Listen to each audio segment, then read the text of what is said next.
Round 16 has been run and won. Footy Frenzy is almost done. I'm joined by Quinn DeLuca as always. How are you, mate? Good, Dr. Zeus. That little rhyming segment you just gave us there.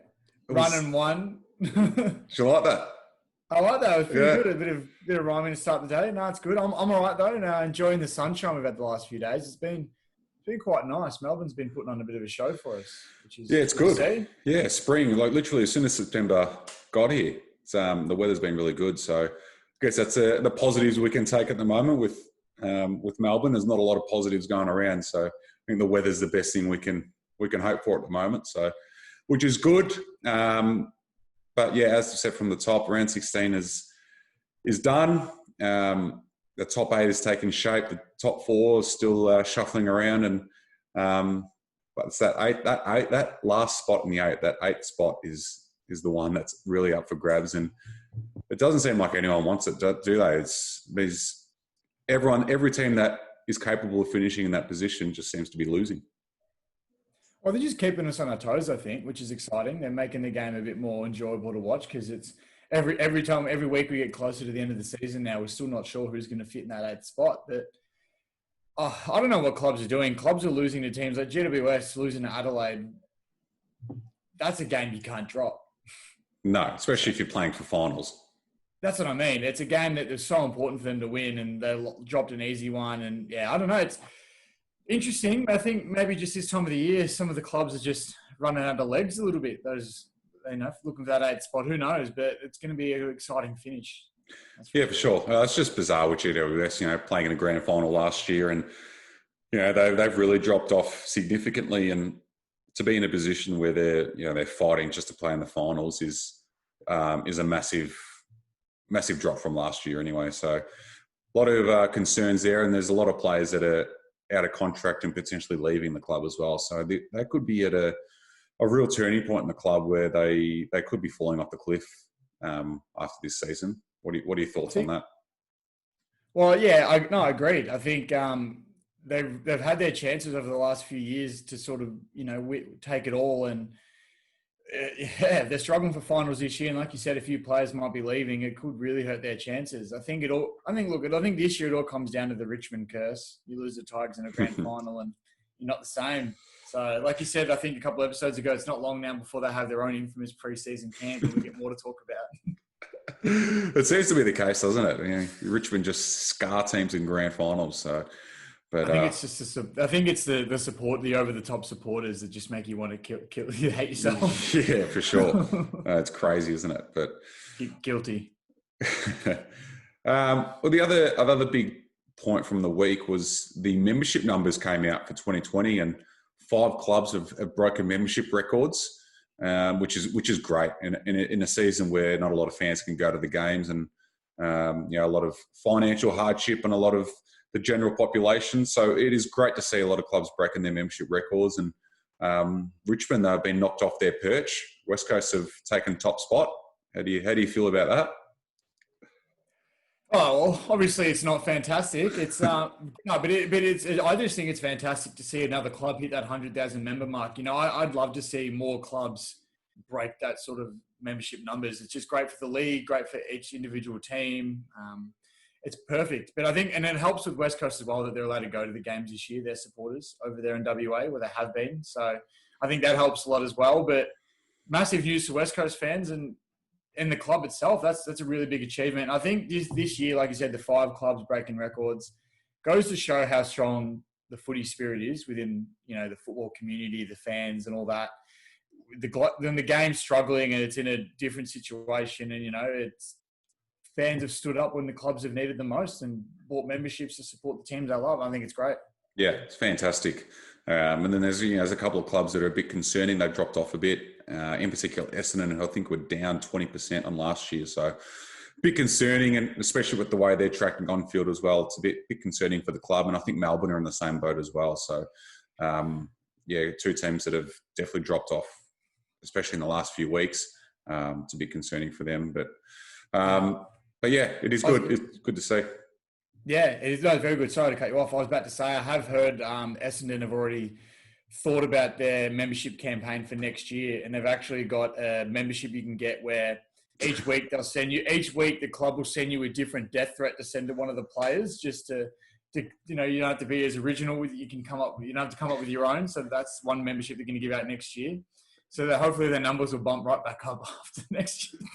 Oh, I knew you were going somewhere with that as soon as you started that statement. But nah, I wouldn't surprise me if they go down that path as well. It's probably something they need to address, isn't it? Well, it is. But anyway, we'll move past that. We'll move on. We'll go to definitely from a Carlton Football Club point of view, definitely a sad topic during the week. Announced today on the day of recording is that Matthew Cruz is announcing his retirement at the end of this season. It's a real shame. He's a bloke that just his body has let him down his whole career. Obviously, being a former number one draft pick back in 2007, I think it was. Apart from all the injuries, he has had a pretty solid career, and I just want to pay tribute to him just for a moment, and to say that he's one of the most loved players at the Carlton Football Club. All the players glow about him. He's an absolute gentle giant, and he's one of those inspirational players. Whenever he took to the field, he bled navy blue and put his body on the line every time, which is a testament to a fella that had a pretty fragile body, and to put his body on the line week in, week out was great. Could have been the best ruckman in the comp for many years if his body didn't let him down. He was, for me anyway, he was arguably our most important player over the last few years, because when he was unstoppable, when he was on, he was absolutely unstoppable, and he would give silver service to our midfielders. And you hear interviews with players like Paddy Cripps and Mark Murphy, and they say the service that Cruz used to give him was unbelievable. So just shows how good he was, and he was the best ruckman back in 2017. And it's beyond me how he wasn't All-Australian that year as well. He was the standout ruckman that season, and he went close to winning the Carlton Best and Fairest as well. But the moment that stands out for me is that goal against Port Adelaide in 2016 to win us the game in I think it was the last 30 seconds. And the crowd just yelling at Cruiser, which was fantastic. So one of my favourite players over the past decade, and he'll definitely be sorely missed. So all the best, Cruz, and thanks for your service to the Mighty Blues. He's been a fantastic player, even from an outside supporter such as myself. It's hard to not recognise the work that he's done for your club and the game as a whole. He's just been a superstar, and like you said, one of those players that chucked his body on the line every week. And it's sad to see him retire earlier than he probably would have if it wasn't for injuries. But I guess that's the harsh reality of our game sometimes. It's just the way things pan out. Yeah, absolutely. And yeah, especially with the period that we seem to be going in now with the AFL and potentially the reduction of list sizes and salary cap and all that sort of stuff. It's probably best for him to hang up the boots, and Carlton have got two young quality ruckmen coming through at the moment as well. So it's probably the right time for him to do that. Just touching on retirements, another former Carlton player, Bryce Gibbs, also announced his retirement today as well. Obviously playing at the Crows now. Well, he's on Adelaide's list, but not getting in game, is he? God knows how a player like Bryce Gibbs can't get a game in a team that didn't win a game for 90% of the season. Beyond me, but another superstar. In his prime. I mean, you could almost go back to his last year at Carlton was probably almost his best year he ever played, and he was unbelievable. He was a fantastic player. So yeah, it is absolutely. sad to see him go. Yeah, obviously he's another number one draft pick, and he won a Best and Fairest. Probably could have won a couple more, and he was one of the Brownlow favourites in 2016, 2017 as well. So his last few years at Carlton were unbelievable, and hindsight's a wonderful thing. But if he stayed at Carlton, he'd probably still be one of our best players, and wouldn't be retiring this season. You wouldn't have thought so.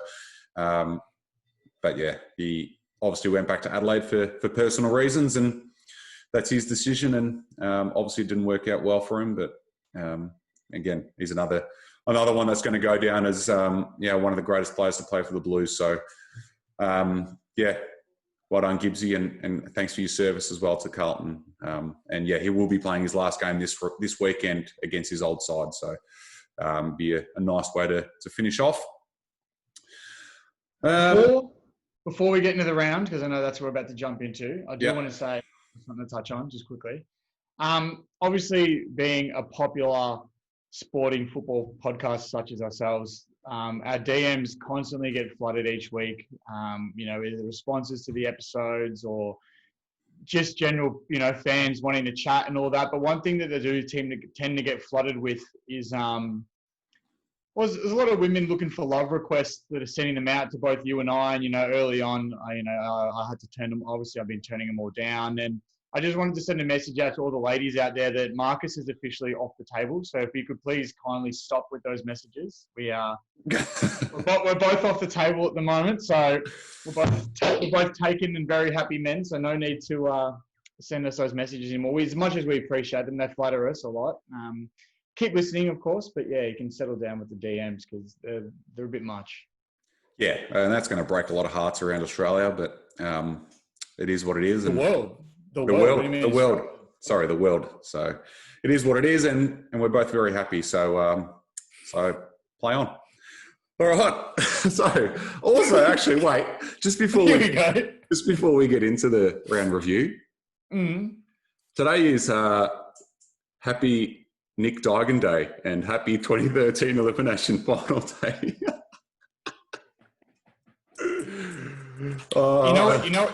You know what day it also is today? Here we go. It's actually Are You Okay Day. And after that comment, I'm not okay anymore. but being serious actually, because I did forget it, what day it was until you brought that up.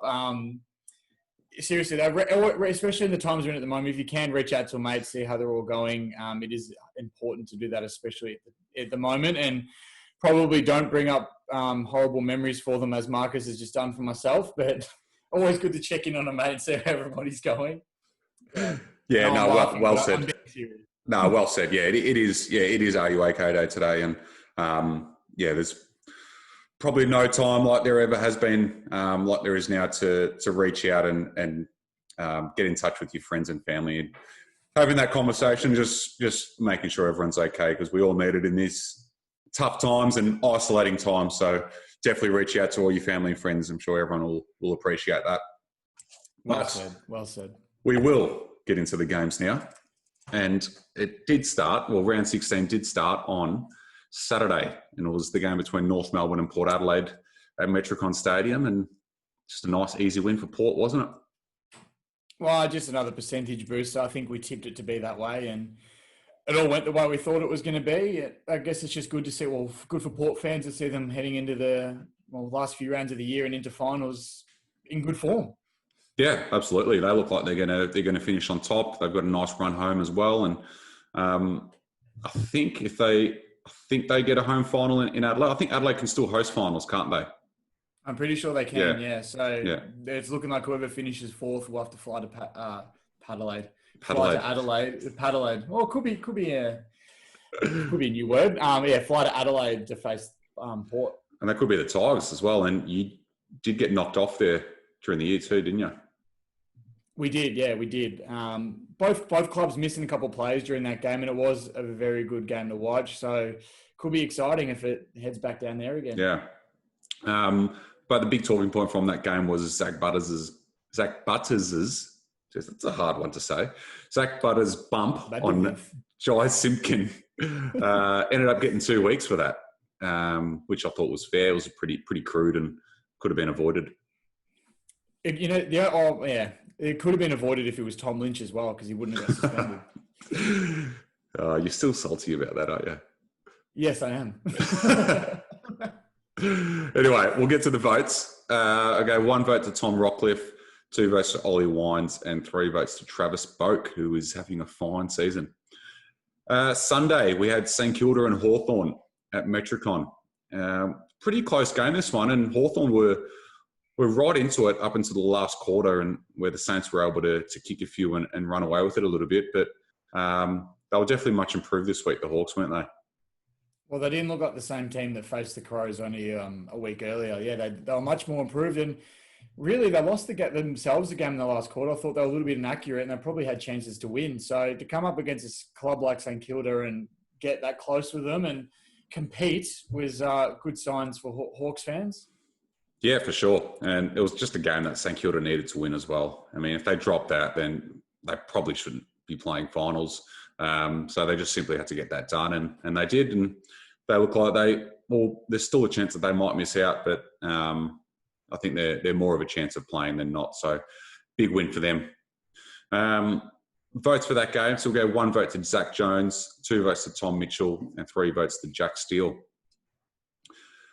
The other game on the Sunday was between Geelong and Essendon at the Gabba. And this game was the most one-sided game of the season, that's for sure. And, Geelong were up by 10 goals at half-time, and Essendon players were laughing at the half-time huddle, which was bizarre to see. I know if that was my team and we were 10 goals down and I saw my players laughing at halftime, I would not like it. So what are your thoughts on it? I know Richmond do it a lot, but you're Richmond and you're winning usually at that time, so it's a bit different. Yeah, I think the most famous one was when that one where Jack Higgins was telling a joke and you saw Dusty laughing, and I think that was the most famous scenario they kept referring to when in terms of the Tigers. But yeah, that was a different game. I'm pretty sure up by about 30 points or something at that stage, and we didn't have finals on the line, and that's sort of deep into the season. And Essendon, not exactly in a position to do that, especially when body language has been questioned. When it was only a week before that where Danaher was sitting on the fence, looking like he didn't really want to be out there, and then the Bombers players come out at halftime and start laughing. It's not a good look, but I guess it does sum up their season being quite laughable. Yeah, absolutely. It's I know a lot of their supporters are absolutely pissed off now, and they've had enough. They're going 16 years without winning a final. It's not good enough for a team like Essendon. A massive team in the competition, huge fan base. It's they should be better. I heard Matthew Lloyd come out during the week and he was scathing about Essendon. So I think a lot needs to change at that club over the pre-season. It's a massive pre-season for them. They've recruited big. They've recruited players to win a premiership now. They've traded out early draft picks. So, if I don't know what's going on there, there's some serious issues because they've got the talent, they've got the cattle. It's just not working for them. So, but on the other hand, Geelong were unbelievably impressive, weren't they? And I think for me anyway, they're the flag favourite at the moment. They have to be the flag favourites at the moment. The talent they've got, the list that they've got. You got players like Ablett. It's going to be his last season this year. They want him to win a flag. Everything's pointing at Geelong winning the flag this year. And after a performance like that, they're looking very scary. Yeah, 100%. All right. The votes for that game, we gave 1 vote to Tom Stewart, 2 votes to Tom Hawkins, and 3 votes to Sam Menegola, who's having a great season and very underrated. The game on the Sunday night was between Bulldogs and West Coast at Metricon. The Bont has come up clutch. Very controversially, I was very surprised that they paid that a goal, but they got the job done and the Bulldogs got the win. They did, and it was an important one for both the Bulldogs in terms of playing finals and West Coast in terms of making it in the top 4. And so there's a lot on the line for this game. So that you could tell by the way the game went. It was intense the whole way. Like I said, Bont had to come up clutch to win the game. Tim English took a few big marks in the last quarter.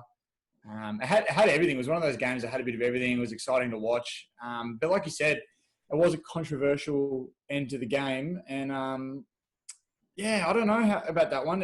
I think, like I said, it couldn't come up with sufficient evidence to overturn the umpire's decision, which it's annoying because one angle, it looked like you could see a gap between the post and the ball. And then another angle, it looked like, it wasn't over the line. So it's hard to say, but anyway, end of the day, it's the umpire's decision. Goal went through, Bulldogs won, and we move on to another week. So great game for mine, though. Yeah, absolutely. It was just a game that the Bulldogs really needed to win to be in that finals hunt. Along with that pack trying to finish in eighth position. So they simply just needed to win that. And I think more question marks are coming over West Coast now. They struggle away from home. They're Queensland record isn't great. So I don't know. I think it's going to hurt them come finals time, obviously with the grand final being in Queensland. And if they don't get a home final during the finals, then that's going to really hurt them. And I think that, for me, that rules out West Coast as a serious threat in the finals. What are your thoughts on that? Yeah, it's almost the only way to look at it at the moment. The way they're performing in Queensland, you don't really take them too seriously. And I think they've got St Kilda tonight, the day of recording, and I think that'll be a massive test. If they can't get over St Kilda, not the St Kilda are a poor team, but if they can't beat St Kilda tonight, then I'm not taking them too seriously come finals time. Definitely. All right, we'll go to the votes for that game. So we have 1 vote to Josh Dunkley, 2 votes to Marcus Bontempelli, and 3 votes to Jack McRae.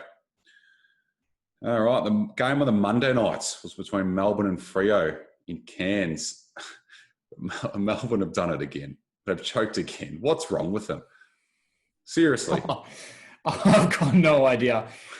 Like you said, they don't want to play finals. The chances there, they're playing a team like Fremantle, lower on the ladder. Mind you, Fremantle in good form, but Melbourne have had some good games this year where they've looked pretty promising and they've got the star power to do it. They just can't seem to put it all together and get the job done when it counts. And I think there's a lot of pressure now, more so than there was earlier in the year on Melbourne, because this really looks like it was almost their last chance. I know they can still technically play finals, but it's looking slimmer and slimmer as the days go by.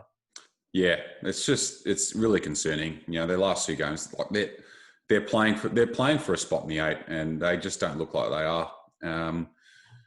To lose against teams like Sydney and Freo, who are in the bottom half of the ladder, the bottom 4 or 5, is really disappointing from a Melbourne point of view. I know a lot of their fans are, if they were pissed off last week against Sydney, they're even more pissed off this week. It's becoming a joke. They're very similar to Essendon, where they've got the talent there, they're just not performing. So very concerning, and the pressure is really going to come on them now. And Simon Goodwin, he's in his 4th season. Something's got to change there, and I think they need to show something in their last 2 games to give their fans something going into next season if they don't play finals this season. So for me, they don't deserve to play finals just with the performances they've been putting in, but they're technically still a chance. So it's not over for them just yet. Votes for that game, we gave 1 vote to Max Gawn, 2 votes to Michael Walters, and 3 votes to Adam Chera. Tuesday night, we had Adelaide and GWS at Adelaide Oval. Adelaide have done it again. Back-to-back wins. Incredible. If you had asked me 3 weeks ago if Adelaide were going to win a game, I would have said no. Yeah. And now it looks like they might finish the season with nearly 4 wins straight. The way they're playing, they're in some decent form down at Adelaide Oval. I'm not a huge Adelaide fan, but I'm happy for them. I'm happy to see them get some confidence back in themselves and think they can get up on top of teams, especially a team like GWS, who should be a lot better than they have been this season. It's great for the Crows, but it does put some very big question marks around GWS. We spoke about them just before, but it does definitely make you think: are they serious about are they serious about playing finals and going deep at that? So, what are your thoughts on that? Yeah, it's more about GWS for this one. It's bizarre, as we mentioned it before. It's from where they came from last year, playing in a grand final to this is, who would have thought? They played in a grand final last year, and now they're one of 2 teams to lose to arguably the worst team we've seen in 50 years. It's a big fall from grace. But in saying that, Adelaide were impressive. They've been a different side the last 2 weeks to the side that we've seen for the first 13, 14 weeks of the season. So it's good. It's good for the competition. And, Adelaide, there's still a chance not to even finish on the bottom, which is incredible, isn't it? You wouldn't have thought that was possible. I honestly would not have thought that was possible. And I tell you what, the last 2 games of the year against both Carlton and then Richmond. And I'm scared. I'm nervous myself. I don't want to lose to them. Not in the way. And we're playing them down in Adelaide. I don't know where you guys are playing. We got them at Metricon. You got them at Metricon? Well, I know Tigers have got them at Adelaide, and they're looking pretty good. Yeah, I know. It's scary. Yeah, there are no easy beats anymore, which is good to see. You don't want to see a team struggling too much. So But yeah, we'll go to the votes. We'll go 1 vote to Rory Laird, 2 votes to Lockie Whitfield, and 3 votes to Matt Crouch.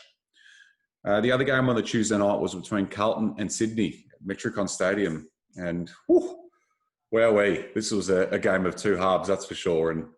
And Sydney kicked the first 7 goals. And tell you what, I turned it off after Sydney kicked their 5th goal and chucked something else on.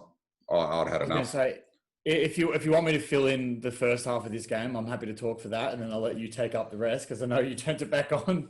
When was it, 3/4 time? Yeah, I turned it back on because someone just kept messaging me updates when I told him not to, and that I won't name his name, but I think he knows who he is. I'm looking right at him now. I'll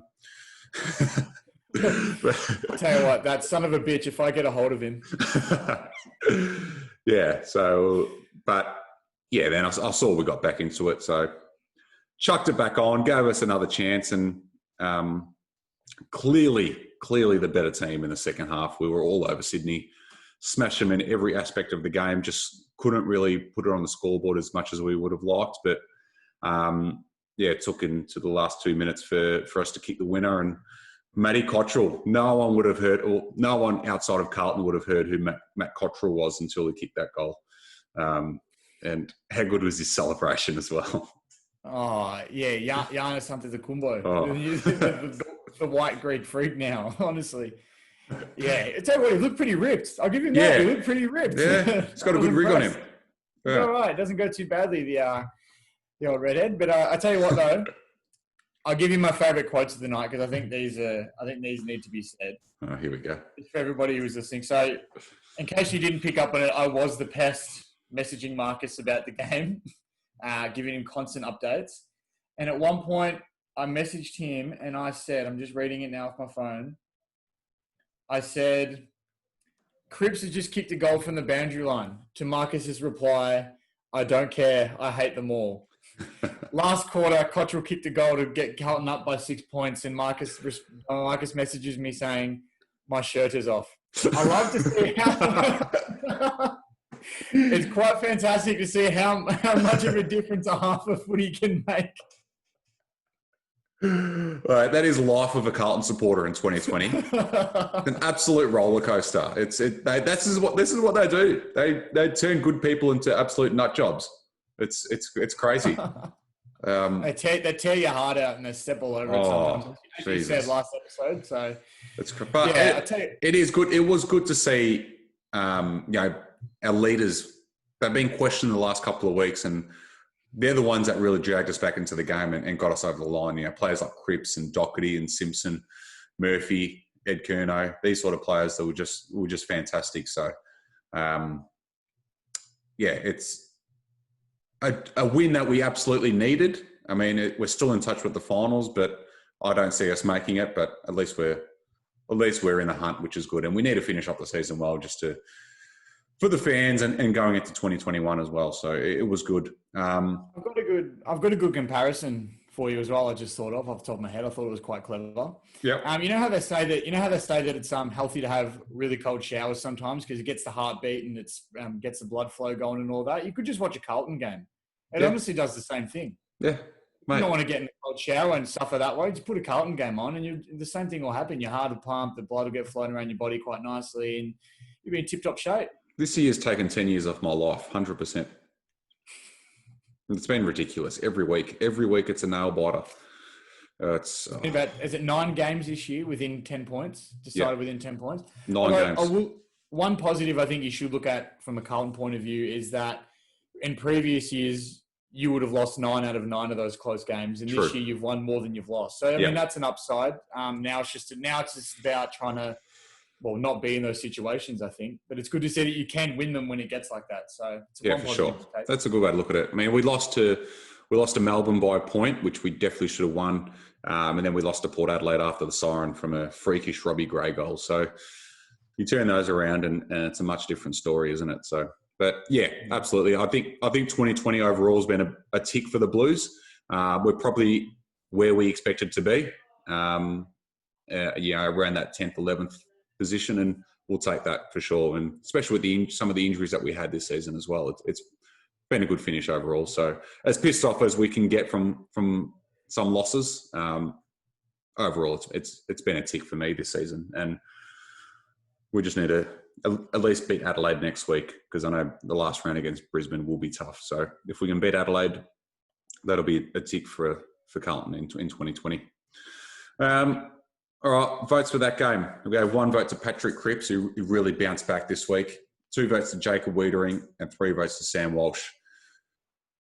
Sam Walsh. For those so-called experts that were saying Sam Walsh wasn't the number 1 draft pick in 2018, take a good hard look at yourself, because he's an absolute jet and clearly the number 1 player in that draft. Thoughts? No, I have to agree. You made a good point before we recorded, actually, when you said that if Bailey Smith didn't have a mullet, he wouldn't be as noticed or as recognised as he is. And as talented and as good of a player as Bailey Smith is, I think you're almost spot on with the money there. I think Sam Walsh is evidently the best player from that draft. He's been so good, and he's been consistently good as well. Every week. And he plays like he's a 27-year-old, like he's been at the club for 10 years now. You forget how this is only his 2nd season, and the things that he's doing on the field are incredible. I mean, so is Bailey Smith, but I think Sam Walsh is definitely the better player out of the 2. He's just done been a bit more consistent overall. So, yeah, agree. Yeah, absolutely. Yeah, Bailey Smith's a great player, but for me, I just think Sam Walsh pips him. He's just been super consistent and will be, along with Jacob Wiedering, probably our 2 future captains going forward as well. So, Blues are in good hands with their young talent. So, all right. Wednesday night, we had Brisbane and Gold Coast at the Gabba. And this was another pretty one-sided game. Brisbane were too good, and they're looking in ripping form heading into the finals, aren't they? Very good form. They're sitting 2nd place, and for a good reason. And players like Lachie Neale, I think, were just putting the cherry on top of the Brownlow medal that he's already pretty much got his name signed on. So he was fantastic. Hugh McCluggage, other players like that, all dominated and just showed why they're sitting in 2nd place, and such a good side. And I think they will be dangerous. We did question them at points. Are they the real deal? But I think it's hard to ignore them. Yeah, I think they're a massive threat, especially with the finals in Brisbane and the grand final at the Gabba. So they're right in it, right in the hunt. Votes, we gave 1 vote to Dane Zorko, 2 votes to Hugh McCluggage, and 3 votes to Lachie Neale. That is round 16 done. And as the footy frenzy keeps going, round 17 starts straight away. And starts tonight, Thursday night footy. We've got St Kilda and West Coast at the Gabba. As we said before, it's a massive game for both sides. They both need a win for their respective positions on the ladder. The Saints need to win to guarantee finals, and West Coast need to win to try and finish in the top 4. So it's going to be a ripping game. I'm going to tip St Kilda just because I just don't like West Coast record in Queensland. I thought you were going to go West Coast, actually. I'm just a bit surprised. But, yeah, I'm going with the Saints as well. I think the way West Coast play over there, I think the Saints have a little more on the line in terms of if they lose, they're a big chance of dropping out of the finals, and that would be such a disappointment considering where they were 5-6 weeks ago. So I think there's a lot more on the line for St Kilda in that sense, and I think they've got the talent and the form to get that done. Yeah, for sure. Yeah, it'd be good. They deserve. The Saints have had a really good season. It'd be a shame if they don't play finals. So yeah, I think they'll win tonight. Friday night we've got Geelong and Richmond. Match of the round and potentially the match of the season. This is 2 of the heavyweights going at it, and could be a grand final preview. Well, that would be great. So he's hoping for that. I'd love to be there again. But no, massive game. Lots on the line, obviously, both trying to secure that top 4 spot. And I think a loss for either one of us will not guarantee that we won't finish top 4, but it'll definitely hurt it, especially Richmond. I think we need this a little bit more than Geelong almost. But massive game. And Geelong are coming in heavy favourites, believe it or not. I knew they'd be the favourites, but they're actually tipped to be quite the favourite at the moment. I think that's just due to their overrun talent over the ground. They've got it everywhere. The form that they're in, unmatched at the moment. But they're not unbeatable. We've seen them lose some games they probably should have won. So who knows? It's all up in the air. Richmond are in decent form. We play pretty well against good sides. You saw that against West Coast 2 weeks ago. So hopefully the Tigers put on a show and it's a great game for everybody to watch. I'm going to tip the Cats because the only other time this year I've tipped against Richmond, we won. So I'm going to tip against the Cats and hope it works again. Yeah, I like it. I like your theory. I think Geelong will win. I think it'll be a great game. I just think Geelong's form lately has just been so strong. And I think they'll get up here in a close one. Saturday, North Melbourne and Freo at Metricon Stadium. Not much to talk about here. So the definition of a dead rubber. Freo they're in pretty good form. North, we all know North struggles this season, but Freo, for mine, have probably been one of the most improved teams this season and probably surprised a few. And they've got a really good thing going there. And their first year coach, Justin Longmuir, has done a really good job. So, and I think they'll win this game as well. I think they might win quite comfortably. Yeah, I don't see Freo losing, and like you said, I think it would be a comfortable one for the Dockers. They've been in great form. Some of the younger stars as well, like Brayshaw, Chera, been playing some super good footy, and the defensive style has been good at keeping teams to low scores. So you saw that only with the other week they played against Richmond. They kept us to a pretty low score. So they'll do the same in North Melbourne, and I think with blokes like Taverner up forward, they're going to hurt them, and especially when Fife goes deep, they'll kick a couple of goals, and North won't be able to match them. Yeah, for sure. The other game on the Saturday, we've got Port Adelaide and Essendon at Adelaide Oval. Another one, isn't it? Yeah, not much to say here. I think it's just another percentage boost opportunity for Port Adelaide. But in saying that, Essendon do need to show something after a very bad week last week. But can't mount a case for the Bombers here. I think Port will win quite easily and just about lock away a top definitely a top 2 spot, potentially a top spot. So I think they'll win quite easily. Yeah, agreed. This will probably secure them the minor premiership, you'd think. And like I said, I think Bombers just need to give their supporters something to hold on to after the last few weeks. The year as a whole haven't been much. I think it'll put up a good contest against Port and, make them earn it. I think it'll be a different conversation coming out of the game this week about the Bombers if they play some good footy. So, Port Adelaide for mine. Yeah, me too. The other game on Saturday night is GWS and Melbourne at the Gabba. And this is a massive game. Both sides have been pretty poor lately and finals are on the line. That 8th spot is up for grabs. So, the winner, it's huge for the winner and it's huge for the loser. So a lot of big consequences for this game. Massive. We said it before. Who wants to finish 8th and who doesn't? And we'll find out with this game for sure.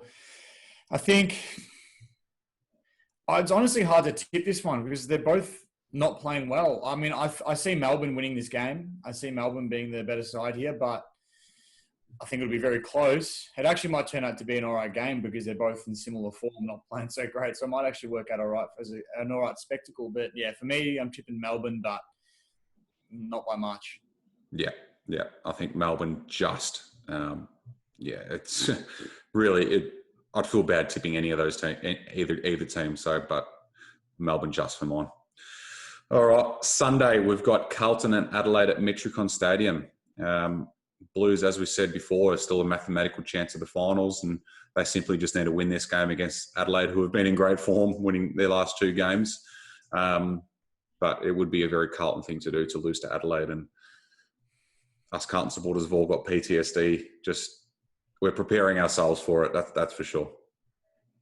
We'll get your pacemakers ready. That's for sure for this one. You'll need them. But look, like you said, still mathematical chances. A few things need to go right for Carlton to play finals this year. But the things you can control are just winning your last 2 games of the year. And I think that all starts obviously with topping off the Crows. And I reckon you'll get that done. And I see it being quite comfortably, but you never know with Carlton, like you just said. But I do see Carlton winning this game. Yeah. I'd like to think it would be comfortable, but I can't. It's just a Carlton thing. We like it close, so I think we'll win maybe by a couple of goals. So that'll keep us in the hunt for another week. The other game on the Sunday is between Hawthorn and Bulldogs at Adelaide Oval. Another game similar to the Blues. The Bulldogs just need a win, playing against a lowly ranked team. They just simply need a win to they want to finish 8th, and I think they will. I think they'll beat Hawthorn quite comfortably. They're a much better team, and they've got a lot of superstars that can get the job done for them. Yeah, I don't think the Dogs' position on the ladder really justifies how good they've been playing throughout the year. They've been pretty inconsistent in saying that, but they have had some good glimpses and shown some good signs. And yeah, they'll beat Hawthorn fairly comfortably. Oh, yeah, fairly comfortably. So. Yeah, for sure. Sunday night, we've got Sydney and Brisbane up in Cairns. Sydney have shown pretty good form lately. They've, they obviously pushed Carlton right to the end last week, and they beat Melbourne the week before. So, but Brisbane in the form that they're in, I can't see them dropping this one, and I think they'll win quite comfortably in what might be wet conditions in Cairns again, which it's been every game, or the last 2 games that have been played in Cairns, it's been torrential rain. So, but I think Brisbane will still win this one regardless. Yeah, I think Brisbane will put their mark on the competition and just let them know how good they are, and I think it'll be a bit of a whitewash. Depending on how much depending on the weather, like you said, though, if it's a torrential downpour, then there won't be a lot of scores. But if it's a dry game, and I think it'll be a bit of a whitewash for the Swans. Yeah. And the last game of the round on the Monday night is between Collingwood and the Gold Coast at the Gabba. And the Gold Coast, they did come off a pretty poor loss to Brisbane, but again, the Pies have just got too much to play for, looking for that to lock in a final spot. I mean, they're still not guaranteed either, but they just need to. I think they need to win one of their last 2 to make it, to guarantee it. And I think this is the perfect opportunity for them. And they could have some big ins with De Goey and Treloar potentially returning. So I think the Pies should win this one pretty comfortably with what they've got to play for. Yeah, that's just it. With, like you said, with finals on the line, a team like Collingwood, they need to play, because they'll get some players back during the finals as well, you'd think, which would make them that much stronger. And they could be, honestly, a team that no one expects to cause any damage, because with a full side, Collingwood are one of the best teams in the comp. And I can't even speak. They've been without that this year. And that's why they're where they are on the ladder at the moment. But like you said, with De Goey and Treloar potentially coming in, Varco's another one, I think they'll get the job done. And I think it'll be a good game, though. I don't think they'll smash Gold Coast. I think it'll be a pretty good game, but Collingwood will get the job done. Yeah. Sweet. All right. And that is round 17 previewed. Big games to look forward to. It's really at the real pointy end of the season now, and a lot of these games mean a lot for a lot of teams. So it's going to be interesting. And as I said, that finishes up on Monday, and then round 18, the final round, pretty much starts right after it. And then we're into finals. So it's exciting times in AFL land. But the debate question for this episode is, who will finish 8th out of GWS, Bulldogs, Melbourne or Carlton? So check out our Instagram story for that one. Get voting, and we'll publish all the votes over the next few days, and we'll see if that all comes true, and see if all you guys get it right. For me, I think the Dogs will get that spot. I think they're the best team out of that bunch. Yeah, the Dogs have to be the best team. They're playing like they want to play finals compared to the other teams that don't look like they want to be there just yet. So Dogs as well for me. Cool. All right, and that is us done for this episode. It's been big. We've had a lot to talk about. There's been a lot of topics. There's first couple of retirements that have come through already this season, and I think there's going to be more to come over the next few weeks. So, but yeah, it's been great. It's been a great round 16 and a big round 17 coming up. But as we say every week, make sure you leave us a review, subscribe to us on YouTube. We appreciate all the support that's coming through. We're getting it every day. And as Quinn said before, our DMs get smashed, not just from ladies around the world, but from real footy lovers in general. So it has been great, and definitely not going unnoticed. Just another one on that as well is we will refuse, and I'll just say to you so everyone can listen, we will refuse to do the podcast videos shirtless, so you can stop asking for that as well. That's off the table as well, so no more of that. You heard him, ladies. But leave a review. I'd really appreciate the review. Still give us 5 stars. Yes. But yeah, other than that, have a great weekend. Stay at home, wear your mask, and we hope the team wins. Pressure point! Pressure point!